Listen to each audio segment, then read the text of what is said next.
Hello les Itata, ravi de vous retrouver pour une nouvelle histoire de vie.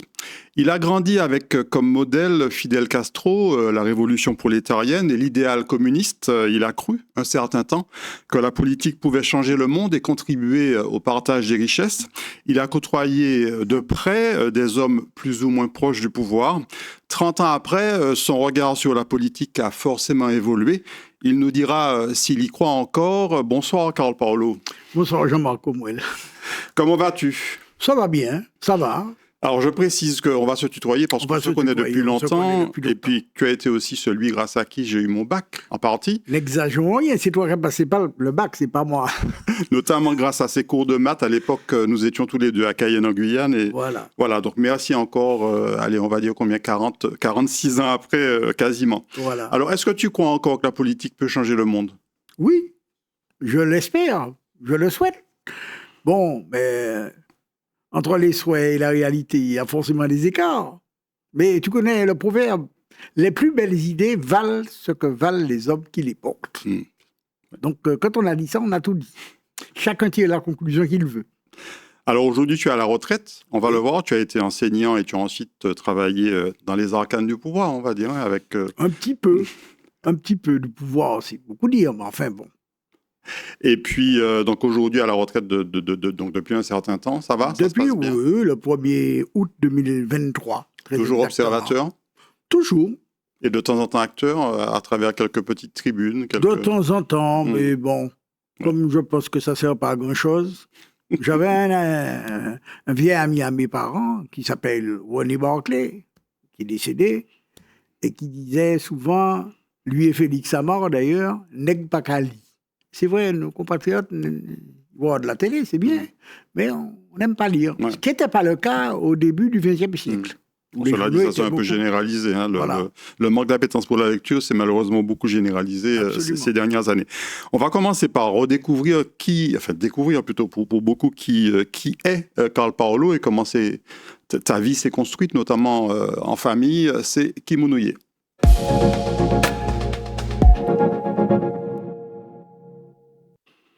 Alors, Carl, pour ceux qui ne te connaîtraient pas, tu nous donnes 2 ou 3 qualificatifs pour parler de ta personnalité? Libre. Je suis très jaloux de ma liberté. Et c'est moi qui décide de mes actes. Ouais. En général, quand on croit que je vais à la droite, je vais à gauche. Quand on croit que je vais à gauche, je vais à droite. Quand on croit que je vais devant, je vais derrière, et inversement. Ouais. Donc, je n'aime pas qu'on imagine pouvoir me dicter ma conduite. J'ai horreur de ça. Tu es quelque part un zanzoleur. Non, mais bon, et puis j'aime bien être un petit peu provocateur. C'est-à-dire que, bon, s'il faut mettre le pied dans le plat, je ne suis pas le dernier à le faire. Alors, on va commencer par une première photo du petit Carl avec son papa. Tu vas la voir derrière moi, Carl. Oui, c'est une photo que j'ai récupérée quand mon père est décédé. Bon, je devais avoir 2 ans. Je ne sais pas exactement où nous étions. Mais bon... à la plage, en tout cas. À la plage, oui. Et puis, j'avais l'air très affairé à jouer, à faire, je ne sais pas, remplir un monceau avec du sable. Et lui, il m'observait avec beaucoup d'attention. Donc, moi, je vois dans l'amour dans ses yeux et c'est une photo qui me touche. On va reparler de tes parents dans un petit moment. On va d'abord parler du paquebot Antilles, puisque tu as eu la chance de voyager sur Antilles. On le voit avec ces 2 photos. Là, j'avais 1 an. Et c'est en juillet 1957. Alors, bon, j'ai aucun souvenir, naturellement. Mes parents sont rentrés. Ils étaient en France. J'étais parti pas longtemps, en juin peut-être. Et quand ils sont rentrés, j'étais sur le paquebot. Et j'ai trouvé ces photos-là. Alors, bon... c'est amusant, mais je n'ai aucun souvenir. Ouais, bien sûr, à cet âge-là. La photo suivante, tu l'as enregistrée, tu l'as appelée Le Bonheur. Donc, on t'y voit avec tes parents. Ouais. Pourquoi le bonheur? Parce que pour moi, c'est le bonheur. Il y a mon père, il y a ma mère, je suis au milieu. Je suis fier comme un tabac, manifestement. Je suis très content d'être là. C'est 2 personnes qui m'ont énormément aimé quand même. Bon, Donc, puis les circonstances ont fait que j'ai perdu une de ces deux personnes relativement jeunes. On va en reparler on va en reparler, dans un petit moment. C'est le bonheur, oui, c'est le bonheur. Parce que bon, même si mon père qui a perdu son épouse s'est remarié, j'ai donc des frères et des sœurs, au total nous sommes 8, je suis resté quand même toute mon enfance seul avec mes parents ou avec mon père. Une autre photo qui montre que tu voyages un petit peu, Villard-de-Lans, à la neige. Oui, alors à l'époque, mes parents qui étaient commerçants, qui avaient des magasins à la rue de Lénac, les personnes de mon âge ou un peu plus âgées s'en souviennent, ou peut-être même un peu plus jeunes encore, allaient dans des salons tous les 4 ans, je crois, ou quelque chose comme ça, tous les 3 ans. Et à l'époque, je partais avec eux, naturellement, et on ne pouvait pas scolariser des enfants qui venaient de départements d'outre-mer là-bas. Donc, ils m'avaient mis en pension. Il n'y avait pas le choix. Et j'étais dans une petite commune, c'était l'hiver, en février, qu'on appelle Villard-de-Lans. C'est dans le Vercors, c'est très beau. Donc plutôt du côté du Massif alpin. Voilà, c'est très beau. J'y suis retourné d'ailleurs. Bon, j'ai un bon souvenir de cet endroit-là. Je faisais de la luge essentiellement. C'était la découverte de la neige aussi pour toi, je suppose. Oui, je n'avais jamais vu ça. Et bon. Alors, on a déjà parlé de ta maman. On va la retrouver là sur 2 très belles photos. Parce qu'effectivement, ta maman, c'est un peu le drame de ta vie puisque tu l'as perdue relativement jeune. Oui, c'est vrai. Et puis, je l'ai perdue dans des circonstances qui n'étaient quand même pas banales, puisque, bon, elle a été tuée un samedi après-midi, 6 juin 1964, peut-être au moment où je sortais de l'école, parce qu'il y avait classe à l'époque, j'étais à l'école primaire de Terre-Saint-Ville, ce qu'on appelait l'école d'application, dont le directeur était Casimir Blanguidor, qui était autre que mon oncle. Et ancien maire de Trinité. Ancien maire de Trinité, enfin, sa femme était ma tante. Donc, puisque sa femme était la sœur de mon grand-père. Mais bon, donc c'était pour moi, il était grand, et c'était tonton Razo, et c'était tonton Razo avec beaucoup de respect. Et puis, bon, je suis arrivé à la maison, la servante qui était là m'a donné un morceau de pain avec de la confiture, et puis on est venu me chercher, on m'a habillé, en courant, on est arrivé de la rue Gallienier à la rue Blénac, en traversant la cour du palais de justice, enfin le jardin. Et puis quand on est arrivé, j'ai vu un tas de monde devant le 43 de la rue Blénac, ou le 63, je ne me rappelle pas exactement. Et j'ai entendu quelqu'un dire « Non, laissez pas l'enfant venir là ». Je ne sais pas ce qu'il... Et donc, ma grand-mère qui était retraitée et qui résidait à côté, à l'asile Bethléem, ce qu'on appelait à l'époque l'asile Bethléem, bon, m'a dit d'aller chez elle. Mais elle n'était pas là. Donc, je me suis assis dans l'escalier et j'ai attendu. À ce moment-là, tu avais quoi? J'avais 7 ans. Un mois plus tard, enfin 1 mois et demi plus tard, j'aurais eu 8 ans. Comment est-ce que tu te souviens de ta réaction? Parce qu'à 7 ans, on a déjà des souvenirs. J'ai pas compris grand-chose. À vrai dire, le soir, bon, je sais pas ce qui s'est passé, j'ai vu du monde, mais je ne sais absolument rien. Tout ce dont je me rappelle, c'est que ma tante, c'est-à-dire en fait la cousine germaine de mon papa, qui était marié à l'époque à quelqu'un qui a compté beaucoup pour moi, qui s'appelle André Constant, que j'appelais tonton André, est venu me chercher dans sa voiture et m'a emmené chez elle. Je pense qu'ils avaient convenu ça avec mon papa. Bon, mais personne ne m'a rien dit. Je ne sais pas ce qui s'est passé. Donc, j'ai passé cette nuit du samedi avec mon vieux frère Fatou, Raphaël Constant. Voilà, bon, sans aucun souci. C'est le lendemain, j'ai vu mon père arriver en costume, rasé, et qui me dit, il s'est assis, il m'a tenu devant lui, il m'a dit, voilà, on a tué ta maman, on lui a donné 13 coups de couteau. Je me rappelle, il m'a dit 13 ans de mariage. Ah, évidemment, il était en pleurs, c'était quelque chose d'épouvantable. Mais bon, à cet âge-là, on ne comprend pas tout. Bien sûr, bien sûr. Tu sais... Par contre, par la suite, on ressent le manque, forcément. Oui, tu sais, c'est comme les gens qui ont 2 pieds, le jour où on les ampute, ils voient à quoi ça sert, les 2 pieds. Il vaut mieux avoir 2 pieds qu'un seul, hein. Ah, ouais. C'est la même chose. Alors, on va voir maintenant la maman, ta grand-mère. Oui. Ah oui. Madame Silmar. Madame Silmar, Madeleine Sidonie. Parce que forcément, maman n'étant plus là, elle a encore davantage compté pour toi. Je l'avais déjà rencontrée une première fois parce qu'elle vivait à Paris. Elle faisait des ménages, plutôt dans les beaux quartiers. Enfin, je me rappelle qu'elle faisait des ménages chez un professeur de médecine qui avait un piano à queue chez lui. Ça m'avait impressionné, parce que je ne connaissais pas ça. Mais c'était surtout une personne qui avait une personnalité absolument... Enfin, ça m'avait impressionné. Pourtant, je ne crois pas être impressionnable, mais quand même, ce jour-là, j'ai vraiment été impressionné. Et puis, il y a une chose qui m'a étonné. Bon, dans l'esprit d'un enfant. Là, c'est en 61 que je l'ai connu. Donc, en 61, j'ai 5 ans. Et je me rappelle le jour où mes parents m'ont emmené la voir. Donc, elle habitait pas loin de la porte de Saint-Cloud. Je crois que c'est dans le 16e arrondissement. Mais bon, pour moi, ça c'était pas... dans un petit appartement d'un immeuble qui appartenait à la ville de Paris. Et il se trouve qu'elle n'était pas là. Donc, quand on redescend, c'était au dernier étage, on redescend par l'ascenseur, mes parents parlaient avec le concierge pour savoir où est madame... Alors, elle avait été mariée, elle portait le nom de son mari, c'était madame Macrez. Alors, c'est marqué sur sa tombe. Madame Macrez, née Silmar. Et donc, moi, je regarde l'entrée. Et je vois une personne arriver. Alors, dans mon souvenir d'enfant, elle était grande, et elle était très foncée de peau. Or, ma mère est de ma couleur, comme mon père d'ailleurs.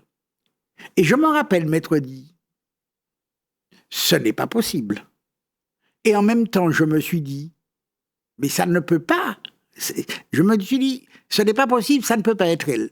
Et en même temps, je me suis dit, mais ça ne peut pas ne pas être elle. Effectivement, c'était elle. Ouais. Elle sortait de la messe. Sur la porte de Saint-Cloud, il y a une petite église.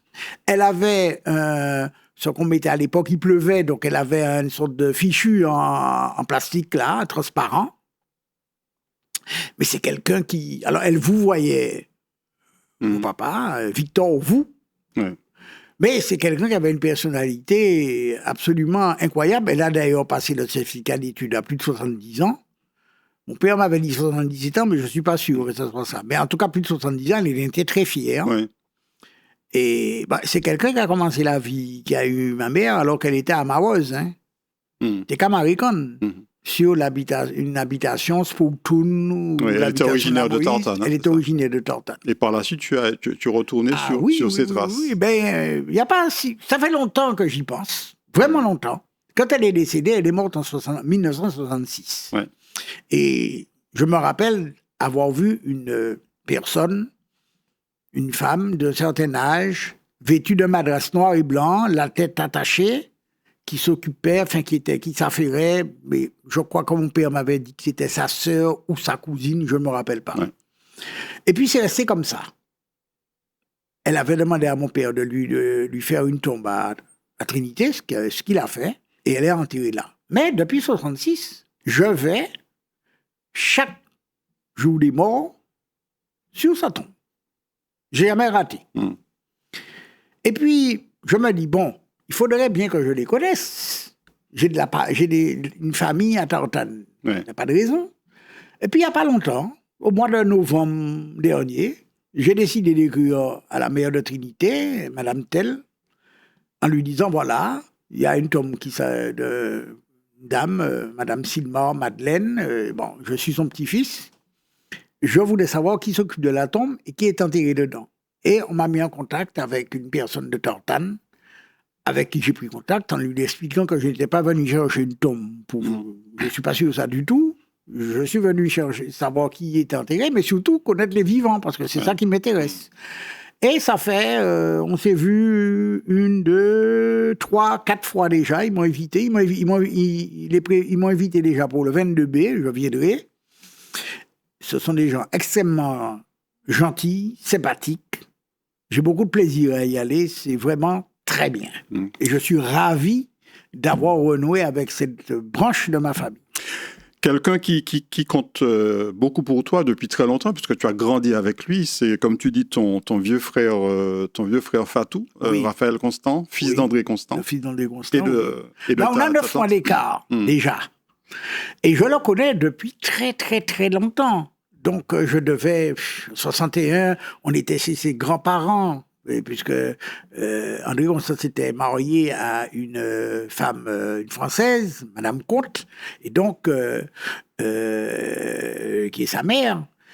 Et j'ai eu l'occasion d'aller chez ses grands-parents à Gravant. Madame Comte, je pense que c'est elle qu'on retrouve justement sur le... Non, c'est pas elle. C'est pas elle. Ça, c'est ma tante. C'est la cousine germaine de mon père. Ah oui, pardon. Voilà. Alors, on va revenir sur Raphaël Constant, pardon. Et donc je le connais et toute mon enfance... Vous avez partagé beaucoup de choses. Oui. En fait, c'est le frère que je n'ai pas eu, mais qui a été mon frère dans les faits, puisque c'est avec lui que on a fait les 400 coups ensemble. Et quand ma maman est morte, j'étais chez eux tous les jours. Enfin, surtout quand ça s'est produit, c'était au mois de juin. Quand il y a eu les vacances, moi, j'étais avec lui. Ouais.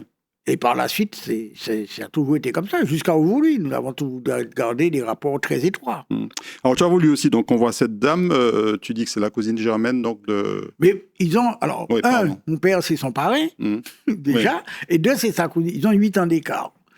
Mais sa cousine germaine, en fait, il ne la considère pas comme ça parce qu'ils ont toujours vécu ensemble. Donc, c'est sa sœur. Donc, c'est ma tante. Ouais. Et presque, c'est... Quand ma mère est morte, c'est ma deuxième maman, en fait. Quand il y a une maman de remplacement, elle l'a remplacée plus que... Bon, chaque fois, même aujourd'hui, quand j'ai une difficulté, un doute, une question, je n'hésite pas à lui en parler. Alors, jour important, le jour de ton mariage, alors 27 juillet, tu l'as écrit, 27 juillet 1979. Oui. Ben, tu vois, c'est chez André Constant et son épouse. Donc, je suis avec ma femme, ce jour-là, on s'est mariés. On voit d'ailleurs mon vieux frère Fatou un peu en arrière-plan, là, avec ses lunettes. Il y a ma grand-mère paternelle qui est à ma droite. Il y a une des sœurs de mon épouse. Il y a mon témoin de mariage, c'était Daniel Barclay, que j'appelais Tati Dani, qui était la femme de René Barclay dont j'ai parlé tout à l'heure. On voit Auguste Constant, on voit les parents de ma femme. Je vois d'autres amis, Jacques-Michel Léon, qui est resté mon vieux copain jusqu'à aujourd'hui. Bon, je suis assez fidèle en amitié. J'ai pas beaucoup d'amis, mais ceux que j'ai, je les garde. Alors, de ce mariage sont nés 2 enfants. On va commencer par Natacha, l'aînée, qu'on retrouve ici petite, avec les lunettes. Oui, Natacha, qui est née en 84, qui a 42 ans maintenant, et qui est mariée à un jeune homme très bien, qui s'appelle Eddie Akéen, qui est le fils de Roger et Jeanne Akéen.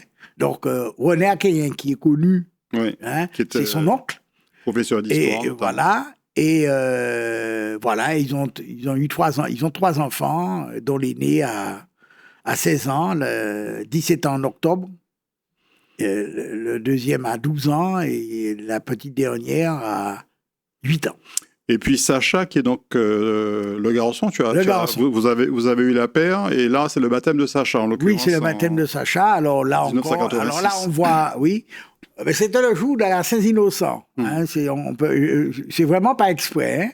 Et là, il est porté par sa marraine, qui est ma sœur Patricia, puisque j'ai 3 sœurs et un frère. Alors, mon frère n'est pas là, Ralph, mais j'ai 2 de mes sœurs qui sont sur la photo. Il y a Sabrina en premier plan. Et puis, il y a Patricia qui tient Sacha. Et on va retrouver d'ailleurs Natacha et Sacha ensemble sur la photo suivante. Voilà.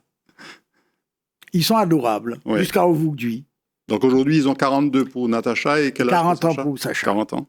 Mais bon, On a eu beaucoup de chance, mon épouse et moi, nous avons eu des enfants. Nous avons des enfants adorables avec qui nous n'avons jamais eu le moindre nuage. Rien. Toujours un beau temps. C'est appréciable. On va retrouver, on a beaucoup de photos, donc je suis obligé d'accélérer. Karl, tu as parlé déjà d'André Constant, tonton André, avec ta fille ici et ton papa. Voilà. André Constant, qui était aussi un membre éminent du Parti communiste martiniquais et qui t'a un petit peu éduqué politiquement. Il a contribué non, un je ne peu peux pas dire ça. Non, ça c'est le travail de Fatou, ça. Raphaël, son fils. Voilà. Non, il n'a jamais essayé. Il n'a jamais cherché à faire ça. Ouais. Mais c'est quelqu'un que tu es... Ah oui. Non, c'est quelqu'un pour qui j'avais... qui m'aimait. Bon, je ne peux pas appeler ça autrement. Et pour qui j'avais à la fois beaucoup d'amour et beaucoup de respect pour lui. Hein. Alors, on va retrouver ta femme, sur cette photo. Alors, malheureusement, il y a le chiffre de l'heure qui nous gêne un petit peu, mais on retrouve là un petit peu toute la famille. Voilà. Mon épouse, ma fille et ses 3 enfants, et mon fils. Ouais. Famille heureuse. Oui, on peut dire ça. Bon, ils ne sont pas en Martinique. Hein, ma fille est à Paris, mon fils est à Montréal. Mais bon, ça, c'est le monde moderne qui veut ça. Hein. Et puis on revient à Fatou, le vieux frère. On termine avec cette photo au mariage, au remariage de... Au mariage, oui, son dernier mariage. Alors, je m'appelle Raphaël Constant. Voilà, Raphaël Constant. Et donc, évidemment, nous étions de la noce et nous étions manifestement ravis. Alors, on en sait un petit peu plus sur la personnalité et la famille de Karl Paulo. On va maintenant parler de ton parcours professionnel. On va voir qu'il a été assez varié. C'est Matinique.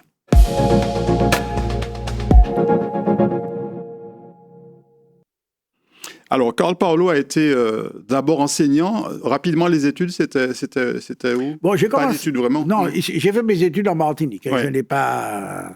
J'avais pas les moyens pour faire des... J'avais pas le financement d'une part, mais... Bon, pour être honnête et pour dire les choses, tonton André Constant m'avait proposé de les financer. Ouais. Mais ça me gênait. Donc, je ne l'ai pas suivi. J'avais exactement à l'époque un vieux carnet de caisse d'épargne que ma maman avait constitué pour moi, et il y avait exactement 1500 francs. C'était le prix du billet aller. Je n'avais pas un honte plus. Bon, donc, j'ai dit que c'est pas sage, c'est pas responsable. Pas particulièrement envie de partir non plus. Oui et non, mais bon, c'était pas pour moi. Je connaissais rien. Même aujourd'hui, je ne peux pas dire que je connais Paris, moi. Je suis comme un chien dans un canot, hein.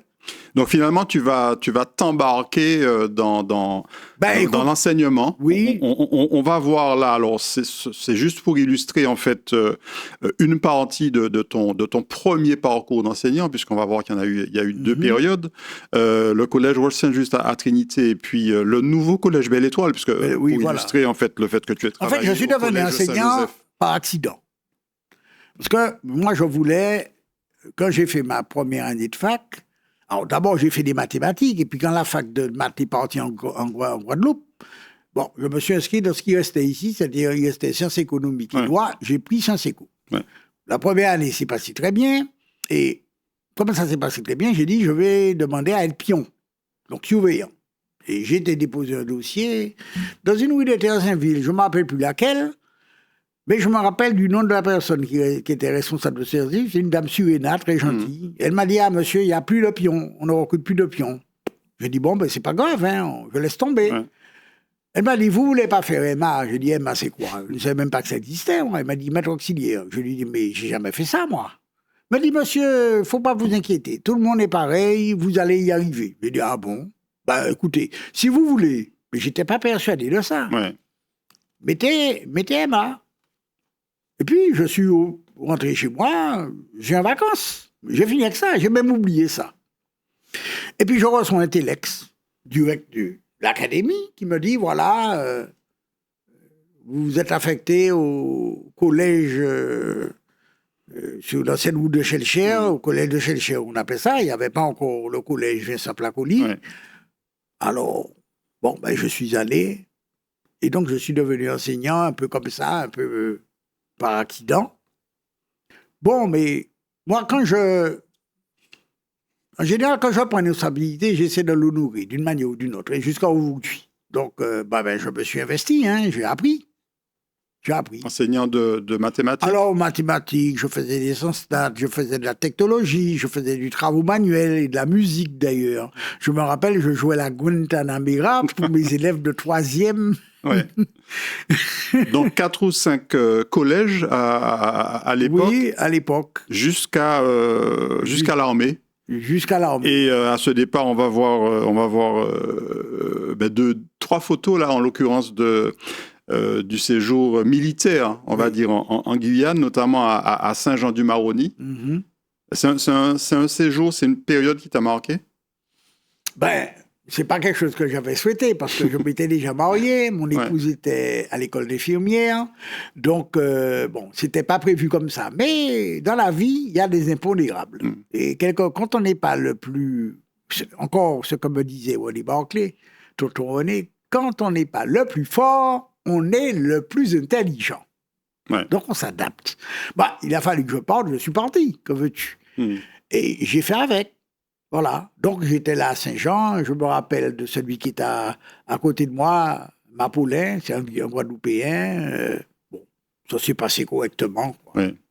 Ensuite, retour en Martinique, et là, plus collège, mais des lycées. Je suis au lycée de Trinité. Donc là, c'est la cité scolaire du lycée France Fanon. J'ai travaillé là. Il y a eu le lycée, donc toujours professeur de mathématiques à ce moment-là? Non, là j'ai changé complètement d'orientation. J'ai commencé à enseigner l'économie et la gestion, puisque c'est dans ça que j'avais ma licence et puis ma maîtrise. Donc j'ai bifurqué, on va dire. Ouais. Et puis il y a eu aussi le lycée technique qu'on appelle maintenant Dumas Jean-Joseph. Non, le lycée Joseph Gaillard. Joseph Gaillard, pardon, oui, tout à fait. Donc où j'ai travaillé plusieurs années là. C'est des années qui m'ont laissé plutôt des bons souvenirs. Hein. J'ai jamais eu. Mais bon, honnêtement, l'enseignement n'était pas forcément ta vocation. Ça allait devenu, ça allait devenu. Moi, je ne savais pas. J'avais pas fait de plan sous la comète. Ouais. J'avais aucune idée. Enfin, pour moi, je faisais une carrière d'enseignant pour final. Ouais. Et puis il y a eu, après ce second épisode d'enseignement, il y a eu l'ancien rectorat de Tartanson, parce que tu es passé par, on va dire, toujours dans l'éducation nationale, mais à un autre poste.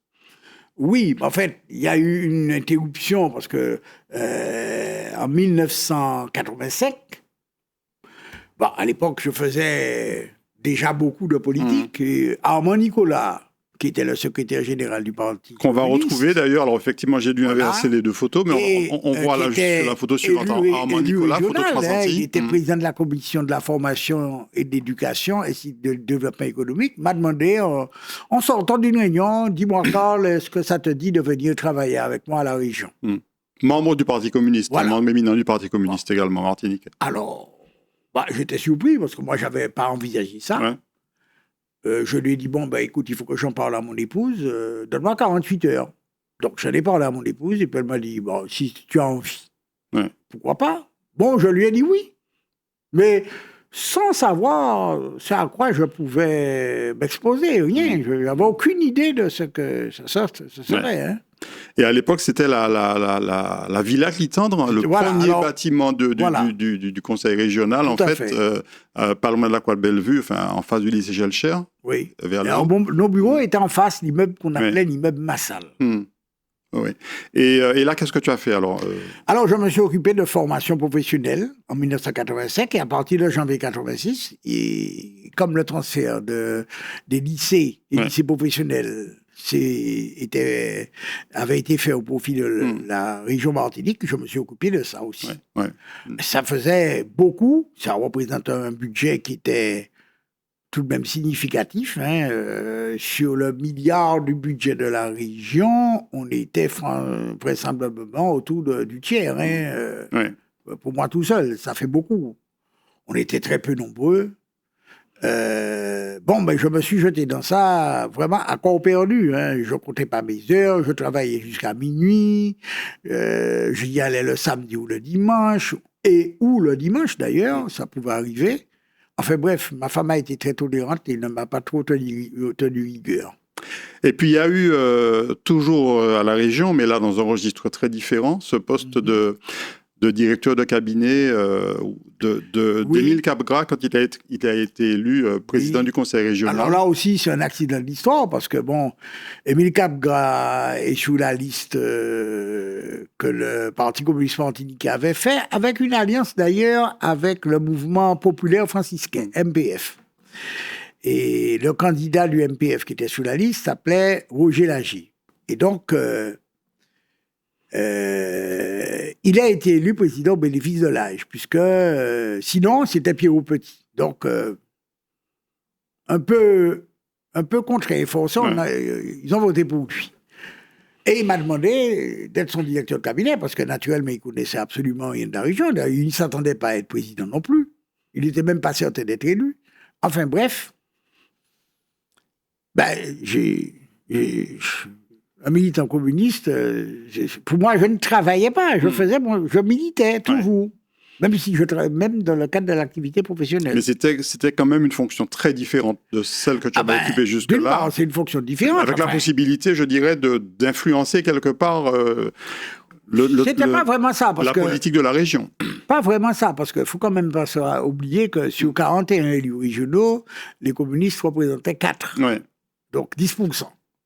Mais c'était une majorité de gauche, malgré tout, Mais qui était là, une majorité... Non, parce que à l'époque, il y a eu cette affaire de déficit, et le précédent président cabinet qui était PPM, évidemment, l'avait très mal pris. Donc, de majorité, il n'y en avait pas. De majorité, il n'y en avait pas. Bon, donc c'était compliqué. C'était difficile, l'ambiance était rude. Et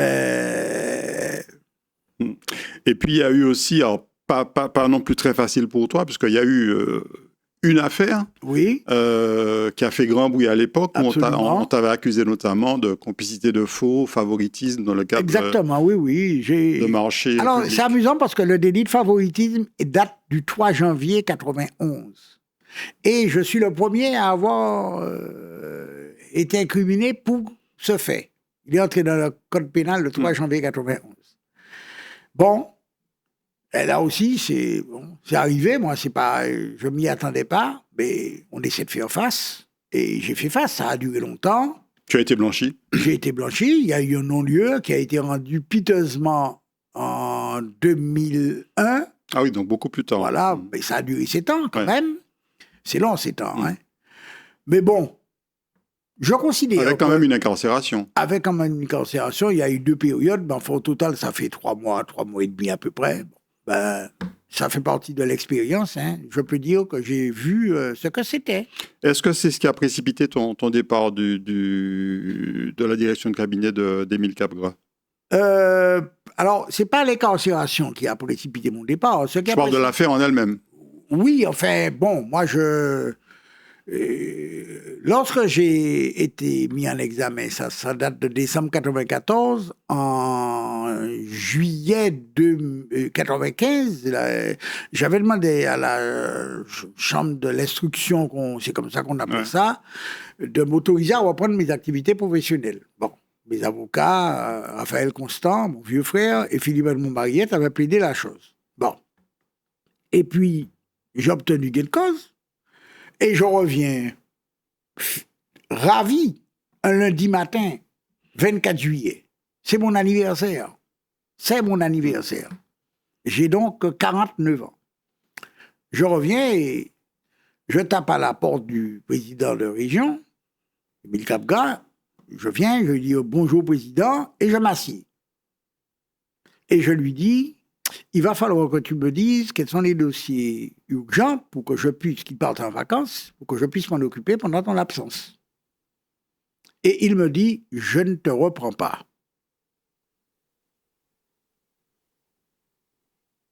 Je reste muet un moment, je me lève et je m'en vais.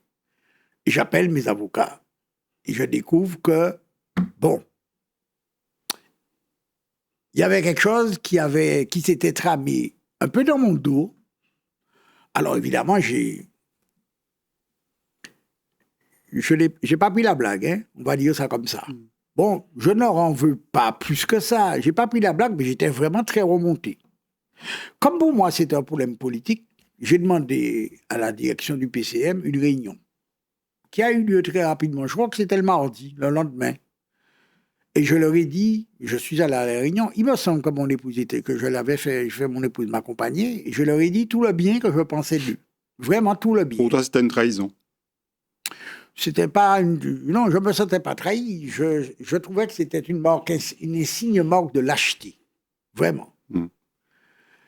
C'était la fin aussi de ton parcours au sein du Parti communiste martiniquais? Ah oui, non, parce que surtout que, bon, je n'avais pas ménagé mes efforts.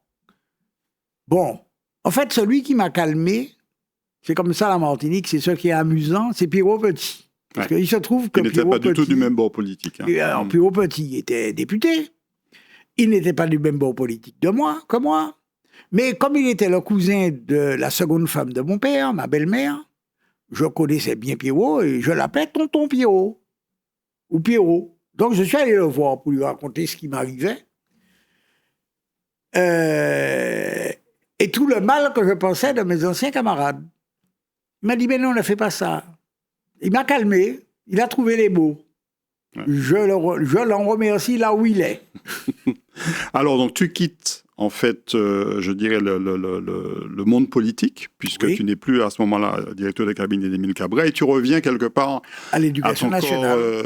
À ton corps d'origine, qui est l'éducation nationale, et tu intègres quelque temps plus tard le CFA-BTP de Ducos en tant que directeur. Il y a eu un appel à la candidature, j'ai été retenu, bon, un peu à ma grande surprise d'ailleurs, parce que j'avais candidaté comme ça, hein. Bon.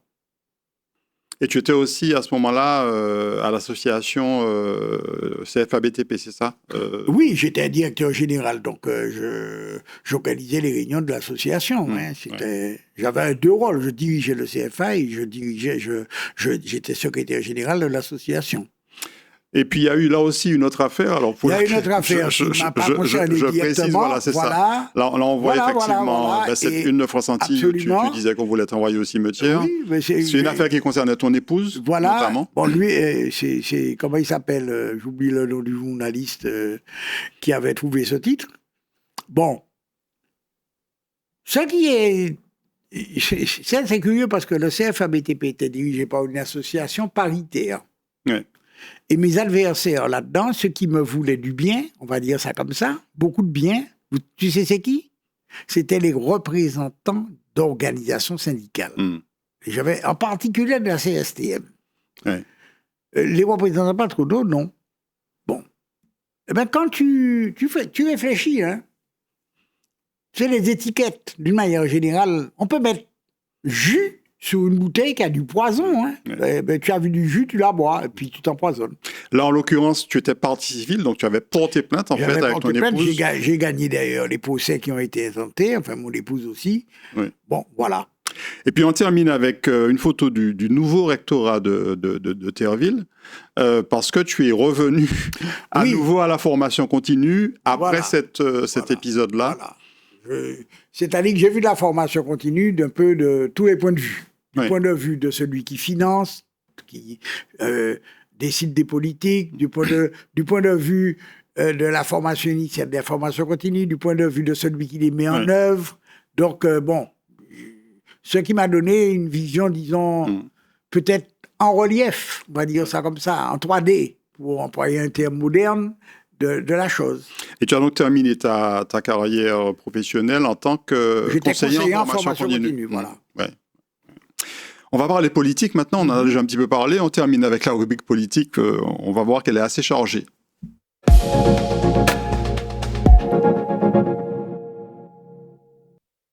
Alors, Carl Paolo, je l'ai dit, tu as grandi avec certains modèles, notamment Fidel Castro, qu'on va retrouver ici en photo. Une photo que tu as prise toi-même, on était en 1976, c'était les 50 ans de Fidel Castro. Oui, j'étais dans un... On nous avait emmenés dans un truc, je ne me rappelle plus où c'était, à Marianao, un quartier de la Havane. Et puis, il y a eu un mouvement de foule, il y a eu des militaires qui sont arrivés. Bon, tu as grandi dans cette... Non, je ne peux pas dire que j'ai grandi dans ça, parce que mon père était plutôt réactionnaire. Ouais. Hein. Il lisait Minute, qui était un journal d'extrême droite. Non, donc, mais tu avais d'autres influences, notamment plus tardivement. Ton oncle et Raphaël Constant. Surtout Raphaël Constant, mais j'avais déjà 14-15 ans quand même. Hein, j'étais pas exactement... Lui, il était beaucoup... Lui a grandi dedans, pas moi. Bon. Ce qui fait que j'ai toujours... eu peut-être un peu de réserve. Un peu de réserve. Bon, quand on a 20 ans et qu'on va à Cuba, la première fois que j'y suis allé, c'était en 76, donc j'avais 19 ans. 75, j'avais 19 ans. C'est comme si on va à la Mecque, hein, pour un musulman, ou à Rome pour un catholique. C'est un peu la même chose, hein. Et il y a eu en Martinique, 2 ans plus tard, il y a eu un fait grave, puisque c'était le meurtre d'un jeune Martiniquais, Jovignac. On va voir là des pages du Naïf qui avaient relaté l'événement et qui a marqué un petit peu ton engagement quelque part en tant que militant. J'étais déjà très engagé, mais ce meurtre a eu lieu le jour de la fête du journal Justice. Oui. Alors on précise qu'il a été tué, ce Jovignac a été tué par un militaire. Par un militaire, un caporal-chef qui s'appelait Richwol, me semble-t-il. Bon, enfin, peu importe. Et alors qu'il jouait au football avec ses copains au-dessous des douves du Fort de Zé. Et j'avais un copain, un camarade, Daniel Augier, père à son âme, il est décédé, un gars d'une gentillesse absolument incroyable, que j'avais fait adhérer en plus, avec qui j'avais de très bons rapports. On était à la jeunesse communiste à ce moment-là. Et il nous dit ça. Donc, je me rappelle avoir été voir un camarade du parti, Mathurin Goutin, je lui dis, mais il y a eu un meurtre, il faut dire ça, il faut parler de ça.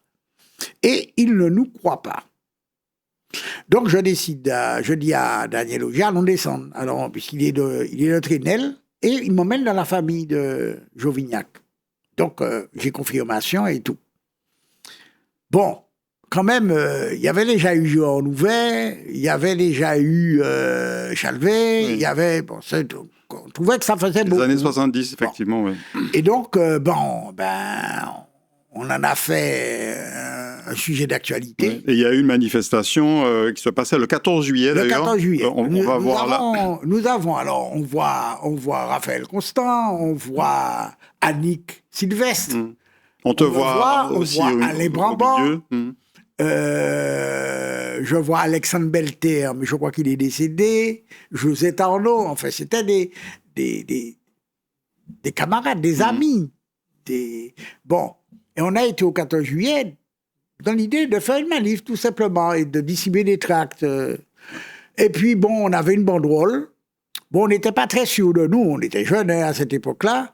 Et puis, on a rencontré les gars du GRS, qui étaient venus les 2 bras ballants, ils n'avaient pas de tract, ils n'avaient rien du tout. Il y avait essentiellement des manifestants du GRS et de la jeunesse communiste. Et puis on a décidé, on a dit, bon, qu'est-ce qu'on fait? Finalement, on a décidé de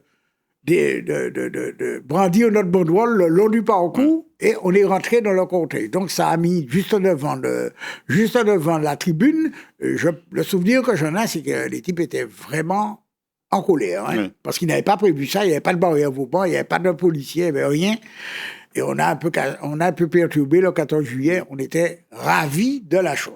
Mais on précise que le coupable a été condamné par la suite. Oui, il a été condamné au mois de juin, juin 79. Ça a fait partie je dirais, des faits constitutifs de ta conscience politique, on peut le dire comme ça? On peut dire ça, mais c'est surtout ça qui m'a valu le fait de faire mon service militaire en Guyane, parce que normalement, comme j'étais marié... C'était une sanction, quelque part. Oui. Ah oui. Ils m'ont dit ça, ils m'ont pas caché ça. Hein. Voilà. Alors, tu le disais, à l'époque, aller à Cuba pour un jeune communiste, c'était comme aller à la Mecque pour un musulman, mais aller à Moscou aussi, parce que... c'est à la super Mecque. Moscou, voilà, Moscou 1984, la délégation martiniquaise qui va au 10e Festival mondial de la jeunesse et des étudiants à Moscou. À Moscou.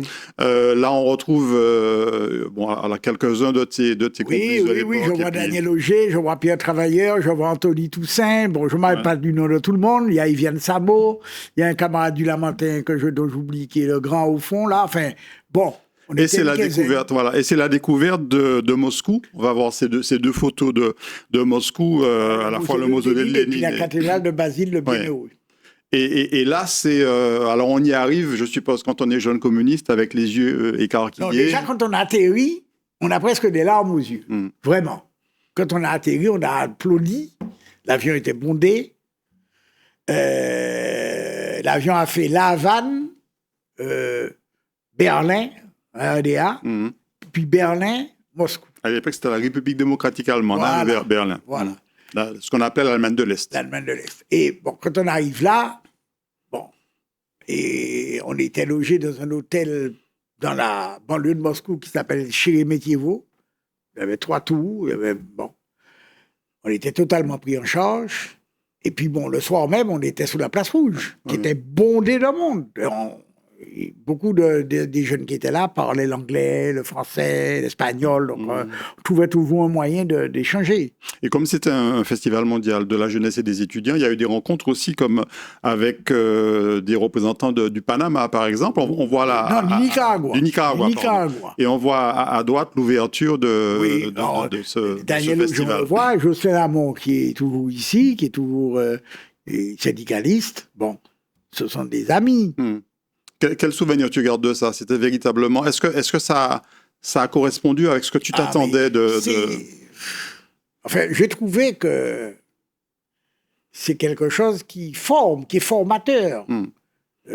Se confronter à d'autres réalités, c'est toujours utile. D'ailleurs, moi, je me souviens que lorsque je discutais avec des gens du Guatemala, des jeunes, ils me demandaient est-ce qu'il y a souvent des morts, puisqu'on disait nous sommes un pays colonisé par la France, etc. Ils me demandaient et comment la répression, ça se passe, etc.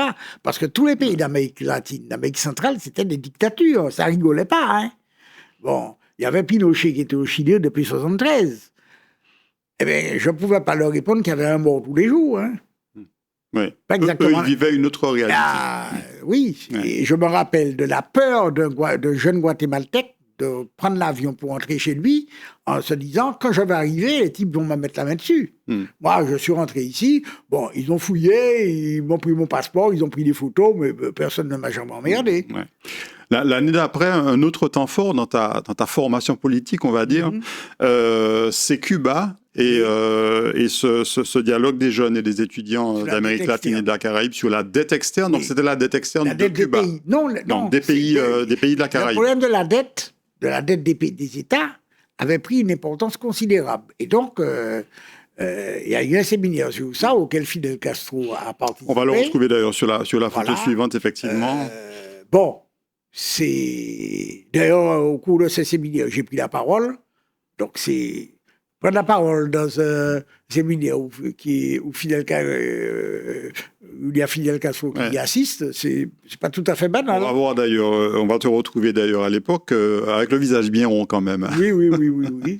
Et tu t'es intervenu sur quoi? Alors, sur les questions de dette, mais bon, je ne me rappelle pas. Franchement, honnêtement, je ne me rappelle pas. Ouais. Et là, à ce moment-là, tu es, je veux dire, dans tes tripes, tu es communiste. Oui, mais tu sais, communiste un jour, communiste toujours. Hein. Je n'ai pas dit que je ne le suis pas. Je ne suis pas encanté. C'est un fait.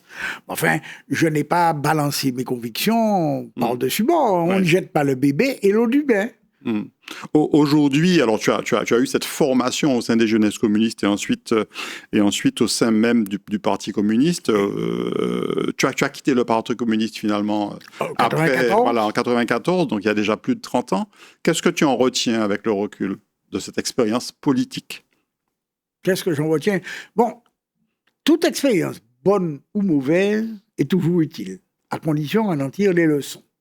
Ça m'a renforcé dans l'idée que, d'une part, les plus belles idées valent ce que valent les hommes qui les portent, et puis que, quand on a... Il ne faut pas gober tout ce que l'on raconte. C'est pas toujours vrai. Moi, J'ai une anecdote que je peux te raconter. J'avais lu un petit livre qui traînait au siège du Parti communiste à Terre-Saint-Ville, qui s'appelait « Le trotskisme, c'est anti-léninisme ».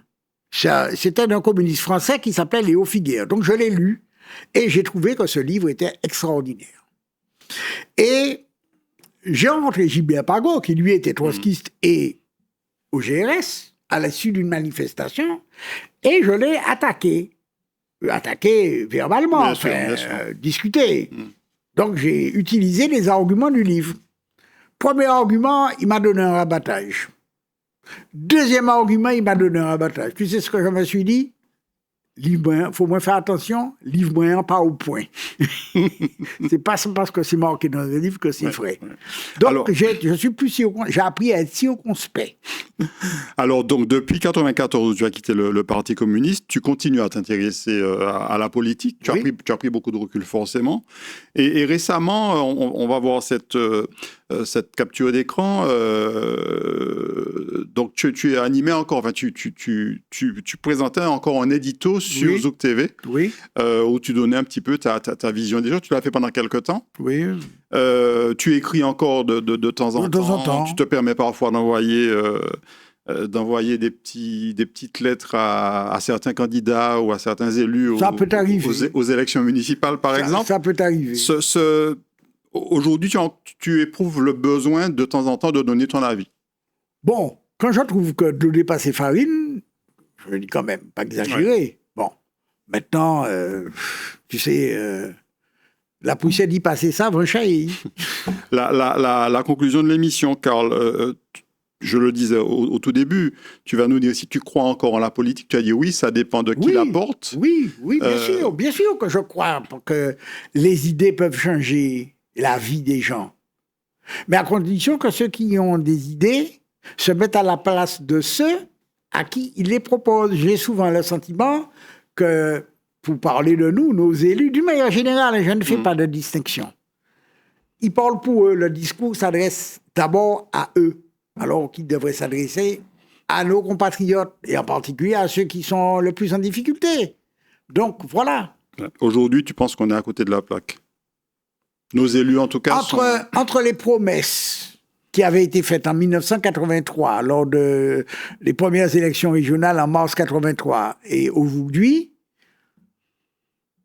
je ne voudrais pas... Enfin, il n'y a pas photo, quoi. Il y a un abîme.